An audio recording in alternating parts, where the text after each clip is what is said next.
Hey there.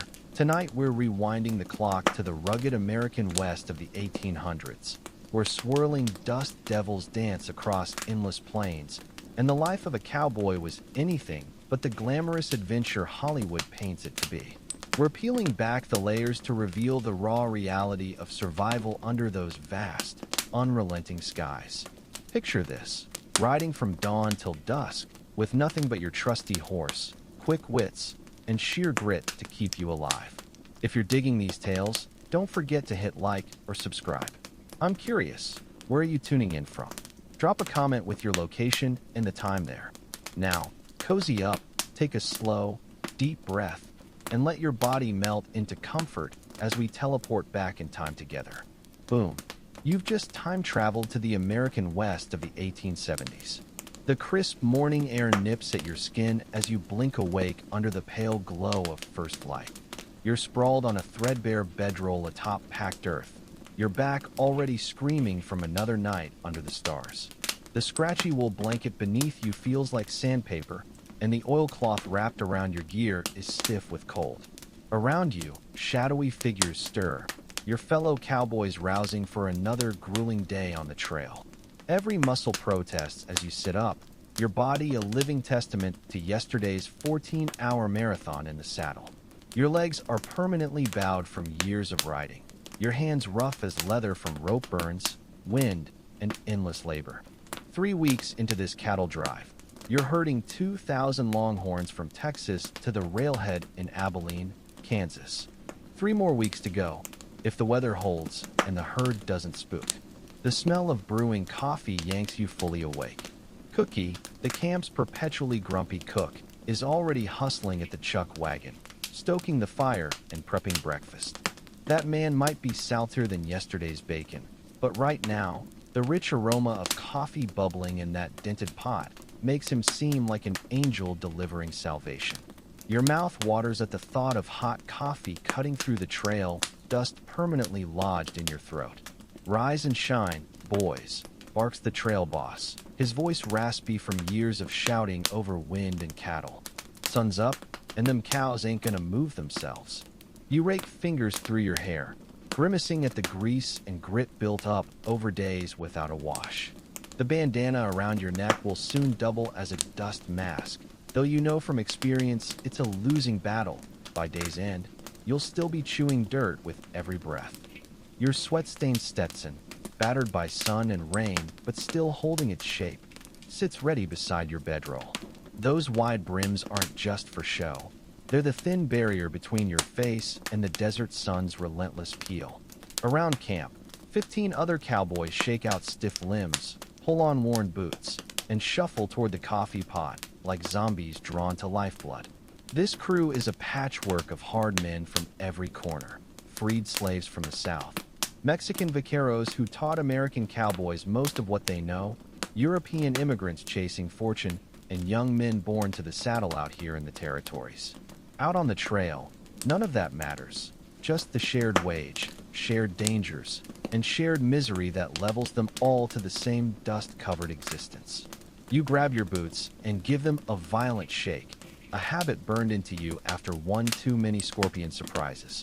The leather's molded to your feet from months of wear, the narrow toes and high heels designed purely for riding. Those heels, not decorative. They lock your feet into stirrups when you're racing after a stray at full gallop. Breakfast in 5. Cookie barks, his voice slicing through the morning chill. Want hot grub? Best move your asses. Nobody needs telling twice. You tuck your bedroll underarm and join the chow line, eyeing the chuck wagon like it's the promised land. That rig's a masterpiece, a modified army wagon with a massive rear box crammed with food, cookware, and even basic medical supplies. Charles Goodnight's invention a decade back revolutionized trail life. Before this, cowboys survived on whatever fit in their saddlebags. Cookie slaps a tin plate into your hands, keeping it with beans and bacon. Same as yesterday, same as tomorrow. But right now, hot food is holy. You take your meal and tin cup of tar black coffee to a patch of ground still cool from night, watching the eastern sky blush with dawn. Gonna be another scorcher. The air already prickles with dry heat, though the cloudless horizon's a small mercy. Rain might sound sweet after days of dust, but out here, storms turn 2,000 panicked longhorns into a tidal wave of horns and hooves. The memory of Jackson, trampled to pulp when his horse stumbled during a midnight stampede 2 years back, still knots your gut. You done daydreaming? Diego's voice yanks you back. The vaquero's dark eyes crinkle with amusement under his sombrero's shadow. Boss says we roll in 10. You gulp the last of your coffee, savoring the burn down to your empty stomach.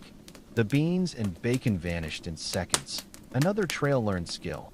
Eat fast or go hungry. Cookie snatches your empty plate with a grunt that might have been gratitude. Back at your bedroll, you tie it tight with practiced moves. Everything you own fits here.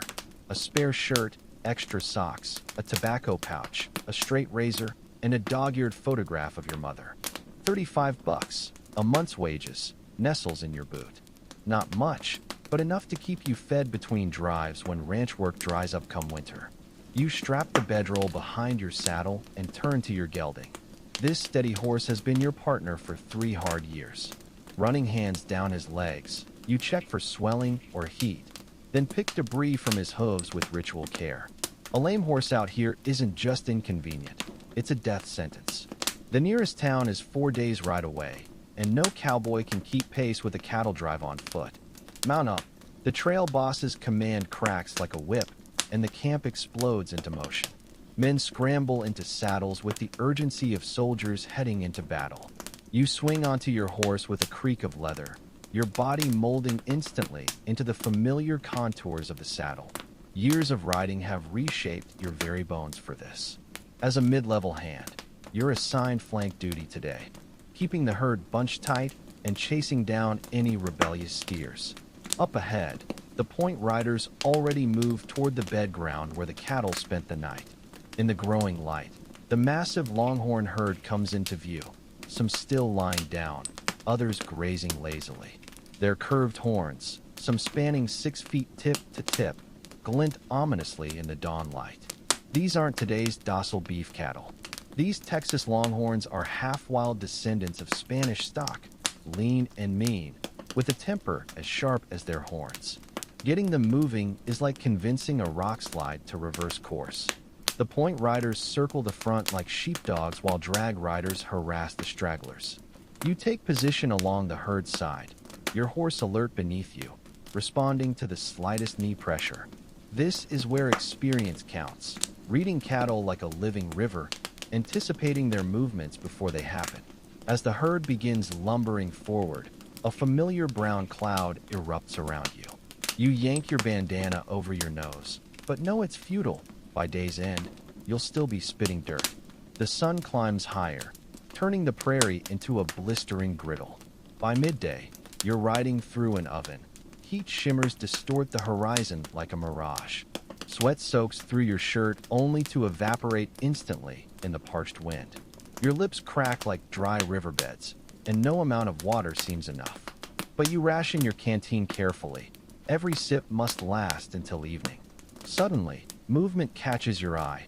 A yearling breaks from the herd, bolting through a gap in the line. Without thinking, you shift your weight and your gelding pivots like they're wired to your thoughts. This is why you endure the misery, for these bursts of perfect harmony between horse and rider. The lariat sings through the air, its loop settling neatly around the runaway's neck. Your horse braces instinctively as you turn the steer back toward the herd. It's a dance you've done 1,000 times, yet one wrong move could still send you flying under hooves. The steer rejoins the herd, and you coil your rope with arms that already ache. No time to rest. Another breakaway charges from the far side, and a fellow cowboy gives chase. The afternoon stretches endlessly, a cycle of riding, watching, chasing. The trail boss pushes for 15 miles today, not far on horseback, but moving 2,000 cattle is like steering a slow-motion stampede. Too fast, and the animals lose weight. Too slow, and you risk winter storms or dried-up water holes. As sunset paints the sky, thoughts turn to camp. More beans and bacon, maybe biscuits if cookies feeling generous, coffee thick enough to float a horseshoe, and a few precious hours of rest before night watch. You're on second shift, better than first watch's post-dinner exhaustion, worse than third watch's uninterrupted sleep. The boss signals toward a creek bed, tonight's camp. Good choice. Water on one side, a natural rise on the other to contain the herd. The cattle bolt for the water as you dismount with a groan. 14 hours in the saddle leaves you walking like a newborn colt. Despite your exhaustion, your horse comes first. You pull off the saddle and bridle, checking for rub sores with fingers that know every inch of his body. Satisfied, you scrub him down with handfuls of prairie grass, watching dust and sweat lift from his coat in clouds. Only when he's watered, fed, and secure do you finally limp toward the chuck wagon, its smoky aroma pulling you like a lodestone. Cookie works his usual magic with meager ingredients. The men gather like moths around a flame, too drained for conversation. You take your plate and collapse onto the hard earth, savoring each bite of beans and salt pork like a five-star meal. Around you, cowboys mirror your movements, some already sprawled on their bedrolls, hats tipped over sunburned faces. Darkness falls fast on the plains. For night, riders mount up, beginning their slow orbit around the herd. Their off-key singing floats through camp, not for artistry, but to calm the cattle. A startled steer could mean hours chasing a stampede under moonlight. You unroll your bedding on a patch of flattish dirt, keeping your boots within reach. The temperature plummets as stars ignite overhead, so dense and bright they seem within arm's reach. For all its hardships, this life offers a freedom eastern cities can't match. Your aching muscles finally unclench as sleep drags you under to the tune of a distant cowboy's lament. Oh, bury me not, on the lone prairie. A rough hand shakes you awake what feels like minutes later. Your watch, whispers Luis, his face shadowed by his sombrero. Coyotes yipping north, but the herd's calm. He thrusts a tin cup of coffee into your hands. Drink up, colder than a banker's heart tonight. The coffee's bitterness jolts you awake as its heat spreads through your stiff fingers. You gulp it down, the liquid scalding your throat, a small pain to ward off the greater one of riding night watch exhausted. The campfire's dying embers cast long shadows as you trudge toward the picket line where your gelding waits, ears pricking at your approach. Just a few more hours, old friend, you murmur, running a hand along his neck before saddling up. The leather creaks familiarly in the stillness, the sound carrying farther than it ever could in daylight's noise. You check the cinch twice. A loose strap during a nighttime emergency could mean death in the dark.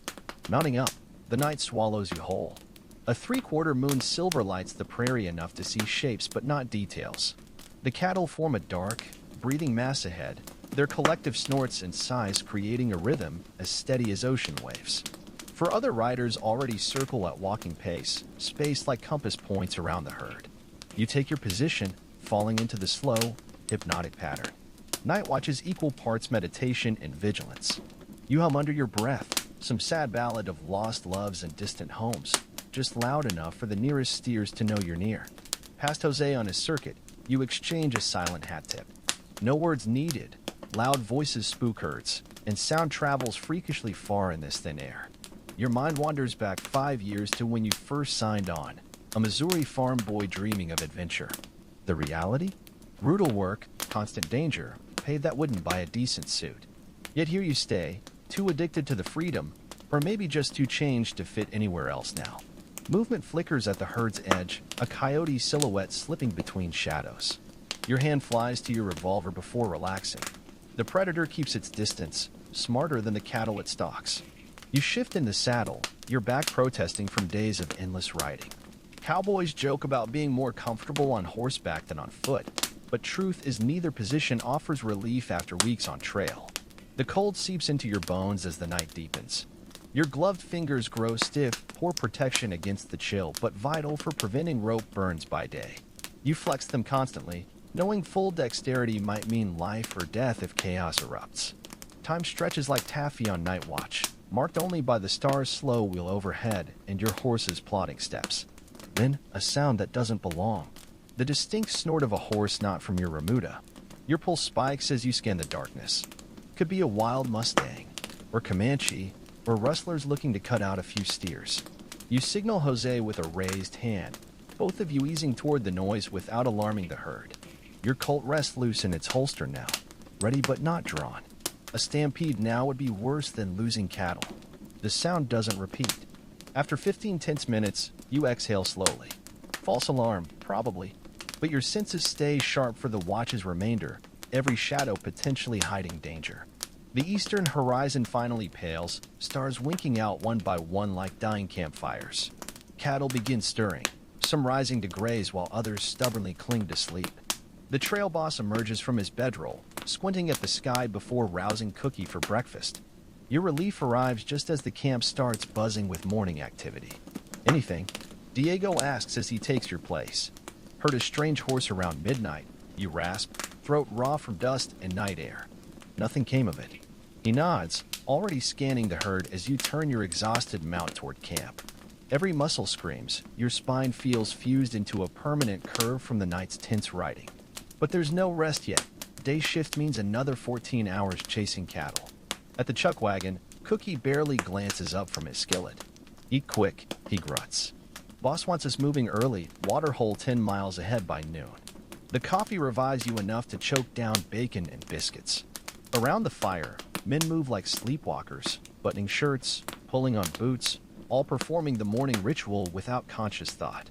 The trail boss starts assigning positions, pausing when he reaches you. "Left point today," he says gruffly. It's both promotion and punishment. Point riders lead the herd, setting pace and direction. The boss must have noticed your handling of yesterday's ravine crossing. Or maybe he's just shorthanded. Either way, it means relentless focus with 2,000 longhorns following your every move. You saddle your gelding with extra care, checking every strap. Equipment failure today could spell disaster. The horse stands unnaturally still, sensing the day's importance. As dawn breaks, the outfit moves out, you and Manuel taking point at the herd's left front. By mid-morning, the landscape shifts subtly, grass thickens. Cottonwoods appear more frequently. The cattle smell water before you see it, their pace quickening. That eagerness helps now, but will turn dangerous at the crossing. The trail boss rides up, face grim. "River's running high," he says without preamble. "Current strong, but scouts found a decent crossing half-mile downstream." You nod, absorbing this. Steep banks combined with deep water create drowning traps for exhausted cattle. "Keep them tight on approach, but give room in the current," he adds, repeating the obvious because even experienced hands make mistakes when tired. "Steady pace," he warns before riding off. "Don't rush it." Manuel meets your eyes across the herd's front, a silent acknowledgement of the danger ahead. No more words needed. The time for talking is over. The river emerges as a brown serpent cutting through the land, deceptively calm on the surface but swirling with hidden currents. The trail boss gathers the outfit for final instructions, his usual gruffness edged with tension. Every man here knows what's at stake. One misstep could turn this crossing into a bloodbath of drowned cattle and crushed riders. Your role as point rider crystallizes with terrifying clarity. You'll be the first to test the river's mood, your horse's reaction setting the tone for 2,000 skeptical longhorns. If you hesitate, the herd will balk. If you panic, they'll scatter like quail. The cattle wedge into formation behind you as you approach the entry point, a gentle slope of gravel descending into the coffee-colored water. Your gelding's ears flicker nervously at the river's edge. You lean forward, murmuring reassurance as you nudge him in. The first steps are easy, water lapping at his fetlocks, then knees. Then the bottom drops away violently. Suddenly you're swimming, the current grabbing at your legs as your horse's powerful shoulders churn beneath you. Icy water soaks through your pants, the shock punching the air from your lungs. Midway across, the river shows its teeth. An underwater current seizes you, dragging horse and rider downstream.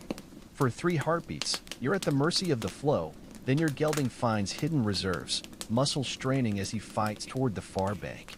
Each stroke is a battle, the opposite shore tauntingly close yet impossibly distant. Then blessed solidity. His hooves scrape gravel, finding purchase in the shallows. With one final lunge, you're free of the current, water streaming from both of you as you stagger onto dry land. You barely have time to turn before Manuel emerges nearby, his horse blowing like a bellows. No celebration. The real work begins now. The herd enters the water in waves, their horns forming a macabre forest across the river's surface. Cowboys position themselves like chess pieces, some swimming alongside nervous steers, others ready with lariats for rescue operations. The crossing stretches over an hour, each minute ripe with potential disaster. 3 cattle are lost to the current despite everyone's efforts. One cowboy takes an unplanned swim when his horse stumbles in the shallows but emerges cursing and unharmed. By frontier standards, it's a triumph. When the trail boss finally crosses last, ensuring all are safe, the unspoken relief is palpable. Cowboys don't acknowledge fear, not even after the fact, but shoulders loosen and breaths come easier as the herd is guided toward evening grace. You tend your gelding with rare tenderness tonight, brushing him down with handfuls of dry grass. He saved your life today in that current. You both know it. Cookie serves up an uncharacteristic feast of beef stew with actual meat chunks, his version of a victory speech. Around the fire, stories flow of other river crossings, some comic, some tragic, each carrying lessons wrapped in frontier lore. The trail boss sips his coffee, surveying his exhausted but victorious crew. "Good work today," is all he says. But from him, those 3 words are a medal. Night falls with the weight of a spent cartridge, the camp buzzing with subdued energy. Every man knows they've cheated death today, not dramatically, but in the quiet way that matters most on the frontier, by enduring. You spread your bedroll near the fire, too exhausted to bother removing boots or gun belt.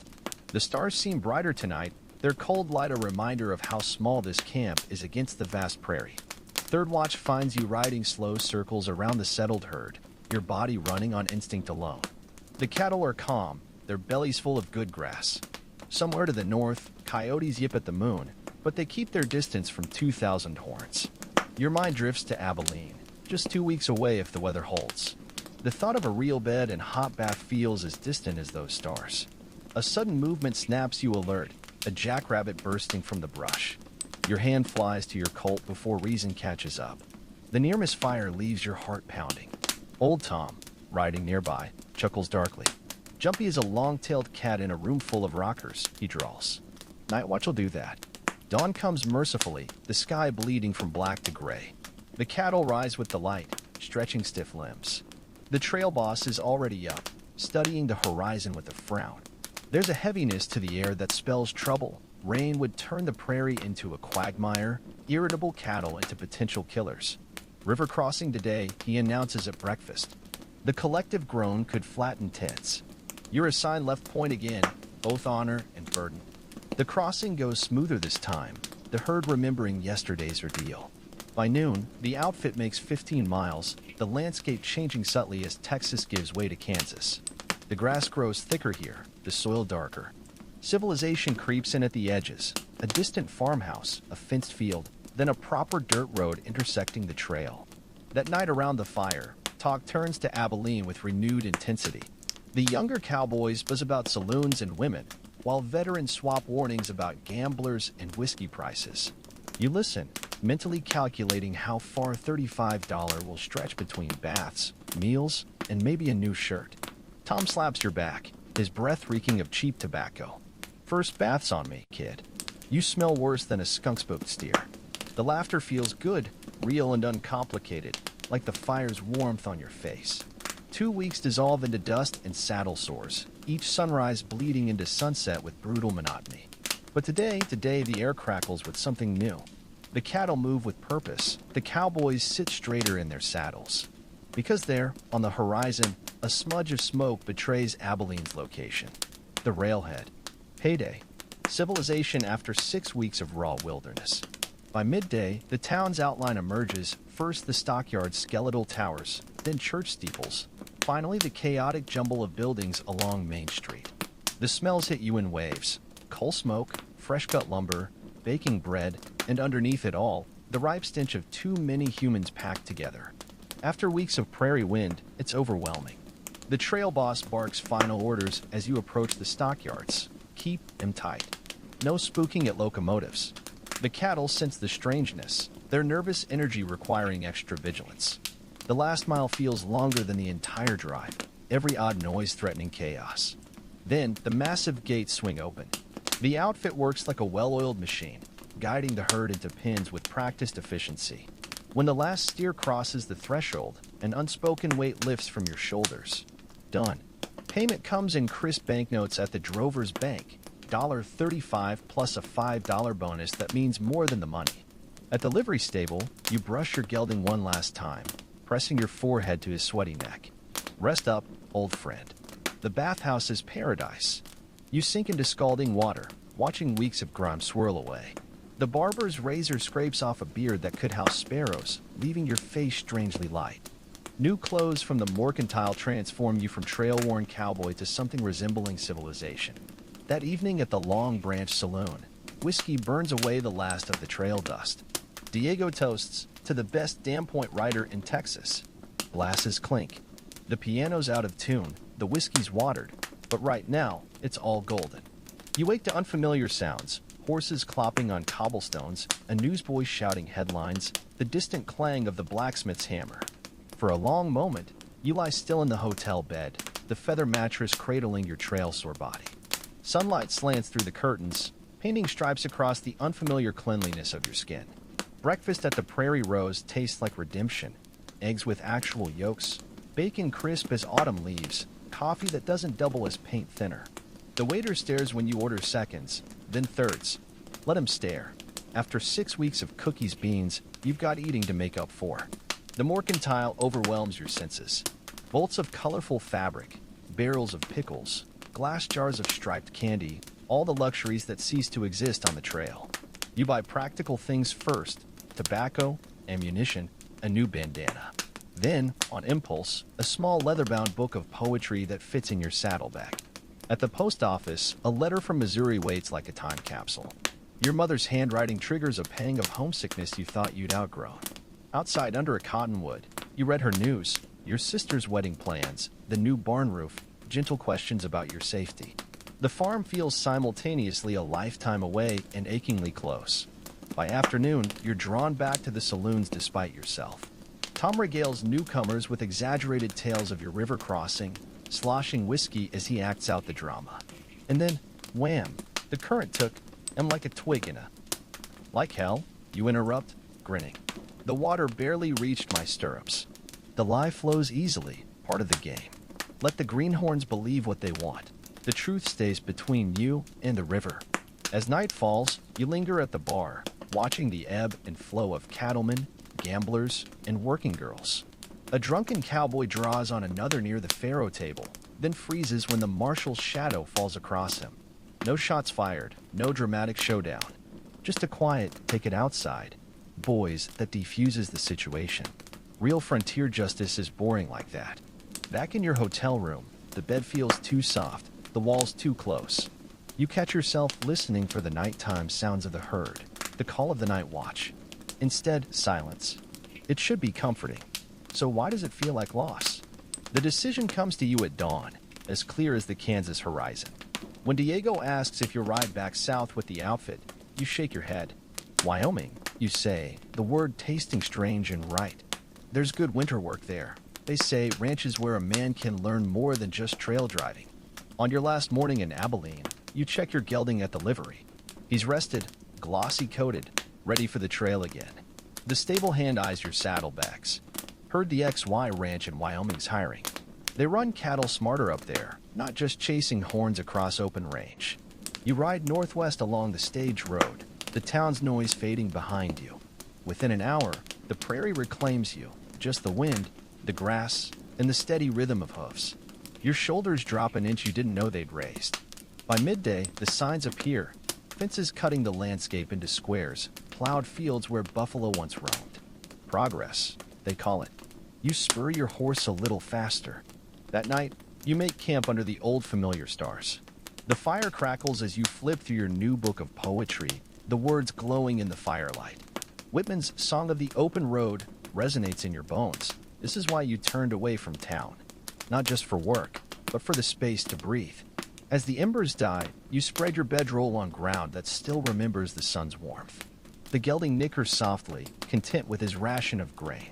Somewhere in the darkness, a coyote serenades the moon, the same song it sang in Texas, in Kansas, and will sing in Wyoming tomorrow. You close your eyes, lulled by the prairie's nighttime chorus. The cattle drives are ending, yes. The open range is closing. But for now, there's still room for a man and his horse to ride toward whatever comes next. The fire pops once, twice, then sighs into ash.